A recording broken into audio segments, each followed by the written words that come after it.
Hi tech lovers, welcome back to Fast Cabling. Okay, picture this. A client messages us, he's got a mine in the desert and he needs to watch this entire 1.2 kilometers perimeter. His plan?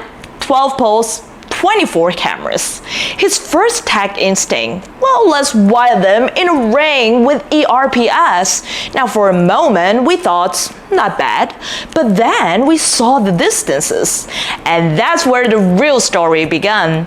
Because what he was about to build wasn't a fortress, it was a house of cards. So stick with me, the solution we found is a masterclass in practical rugged engineering. First, let's give credit where it's due. ERPS, Ethernet Ring Protection Switching, in the right context, is a hero.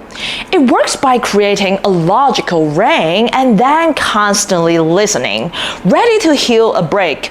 But it needs intelligent managed switches at every node to have that constant conversation. It's complex and it's designed for a scale massive network. Now drop that into our desert.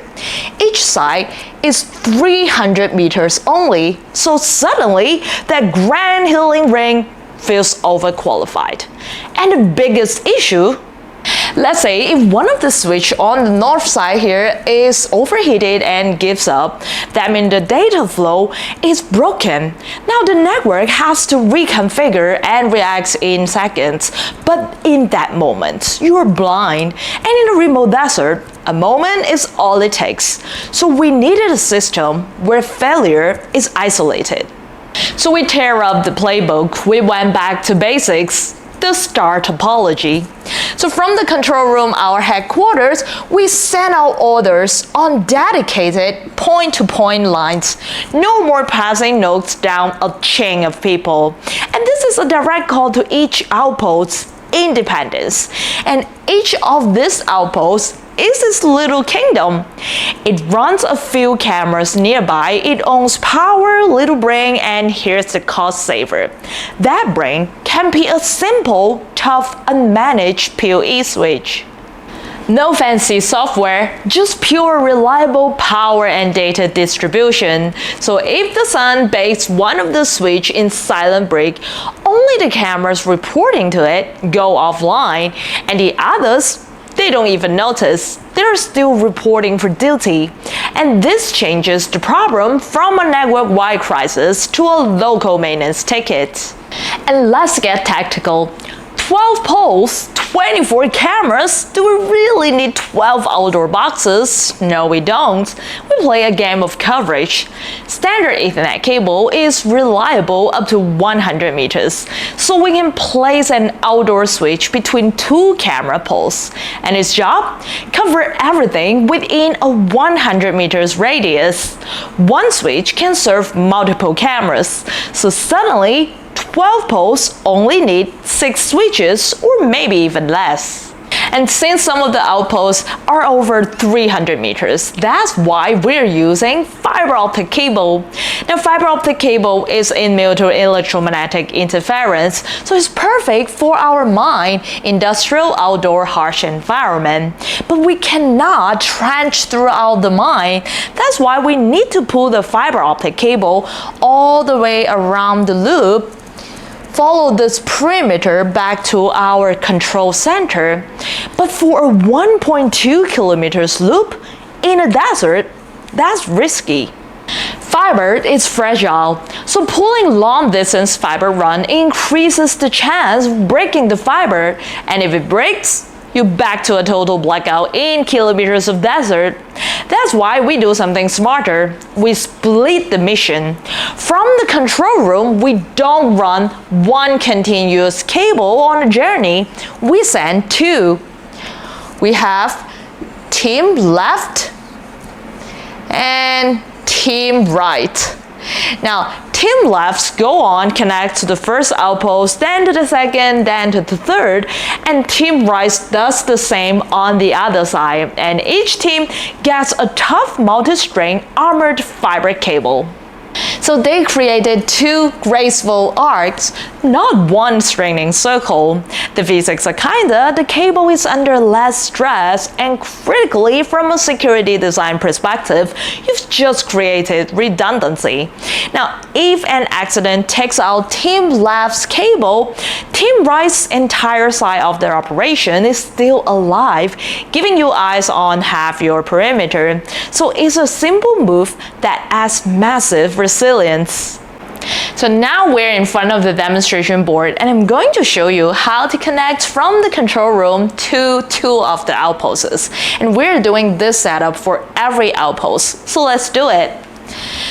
In the control room, we have a long-range PoE switch. We use this to connect to the cameras around the control room by sending power and data. We have an 8+8 switch, the SFP slots, and Ethernet ports. We can use this to connect to our fiber optic cable. And we have a network video recorder.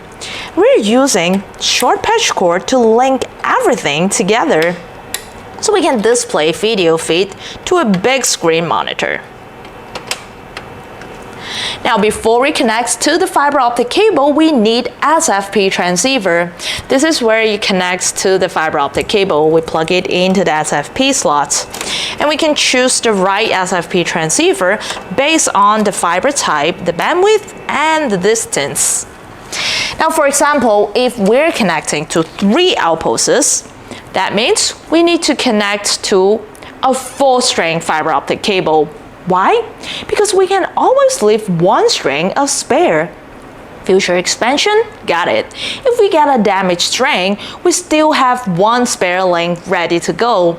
So it's a cheap insurance. And we recommend pre-made fiber optic cable, so we don't have to worry about the connectors. They're plug and play and also tested in the factory. But for today, we are using a 2-string fiber optic cable for demonstration.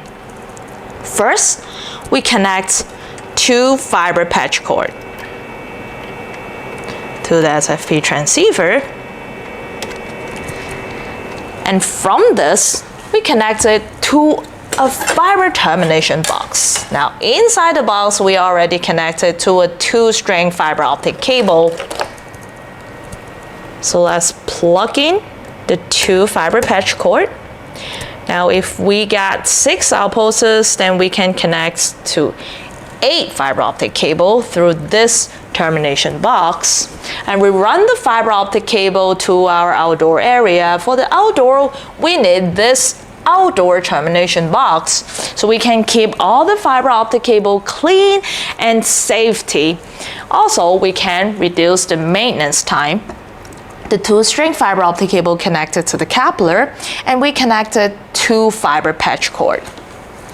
We connect one to our outdoor PoE switch. Now this outdoor PoE switch is IP67 waterproof rated, perfect for outdoor environment. It also has 1 SFP slot. First, we connect our SFP transceiver.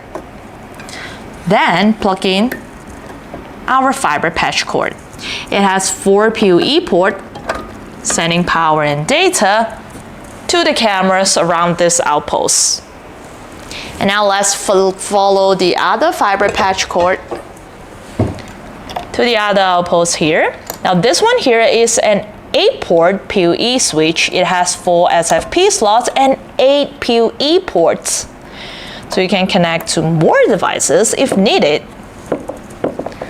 Again, Ethernet cable to the PoE port and directly to the bullet camera out here. So now let's get back to our big screen monitor so we can display the video feed and we can watch them live. Now it needs a little bit of time for the bullet camera to zoom in, but you can see we are getting a stable video feed. And finally, let's talk about the power. We do have power for most outposts, but now what if you don't? Here enter the sun, a solar panel, a charge controller, and a battery. It's elegant, but it's not set and forget. This is where engineering meets guesswork. You must do the power budget. You have to calculate your daily energy hunger, and you have to look into your battery, its capacity in watts hours, also the solar panel, its output on a winter day, the shortest day of the year, and also rainy season. You have to calculate everything precisely. So it's a balancing act between cost and reliability. You're not building a network. You're building a tiny self-sustaining power grid for each node. So let's recap the journey. We've built a robust independent star of simple parts. We replaced a simple vulnerable cable loop with redundant shorter runs. We planned it for not just data flow, but for power, for physical stress, and human error. Now, what we designed wasn't the highest tech solution on the market, but it was a smart solution. Now, what's the most over-engineered or under-engineered setup you have to fix? Horror stories or genius hacks? Feel free to drop them in the comment section below. And if you want more deep dives into making tech work in the real world, hit subscribe and like. Thank you very much for joining us, and I'll see you in our next video.